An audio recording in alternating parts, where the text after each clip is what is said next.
Okay, kita tengok soalan nombor 8 Melaka di kertas 1. Tengok betul-betul gambar ni anak panah dia berbeza. So, yang ini objek dia X. Kalau HX dia bagi, sinilah 2X tambah 1/4. Dan sini GX dia bagi 2X tolak 3 lah. Okay, apa yang kita confuse sekarang ni adalah anak panah dia. So, daripada P ke Q, dia nak P ke Q tau, berlawanan. Kalau HX adalah image. So sekarang ni awak kena songsangkan dia untuk dapatkan patah balik. Okey, awak kena patah balik. So kat sini soalan A sebenarnya awak kena cari fungsi yang memetakan set P ke set Q. Kalau kanan ke kiri ini adalah HX. Kalau kiri ke kanan dia adalah H songsang X. So awak kena buat H songsang X lah. So equation dia bagi awak HX awak adalah 2X tambah 1/4. So nak songsangkan dia awak kena tukar dia punya huruf. So sini X, sini adalah 2Y tambah 1/4. Kemudian pindahkan 4 jadi darab. So 4 darab X awak dapat 4X.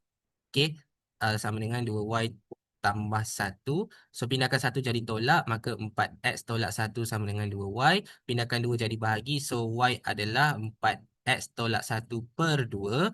Jadi H songsang X awak dah dapat jawapan 4X tolak 1/2. Awak boleh asingkan pecahan, tak ada masalah. Okey, tu soalan A. Kena faham Kemudian soalan B. Fungsi gubahan yang memetakan set P ke set R. Kalau set P ke set R, okey. Yang ini awak kena faham. Set P ke set Q kita panggil apa? Kita panggil H songsang X. Okey. Kalau set Q ke set R, maksudnya apa?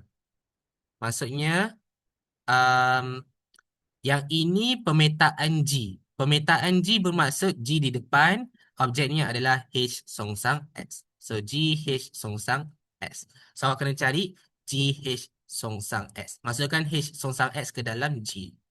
So, sini awak masukkan je lah. G H songsang X adalah, masukkan H songsang X tadi dalam G punya equation. So, G punya equation adalah 2 kali X tolak 3. Okay. So dalam X tu awak kena gantikan uh, 4X tolak 1/2. Okay. So potong je lah 2 tu. Potong 2 tu. So dapat 4X tolak 1 tolak 3. So dapatlah 4X tolak 4. Okay. Ini adalah jawapan GH songsang X. Okay. Selesai.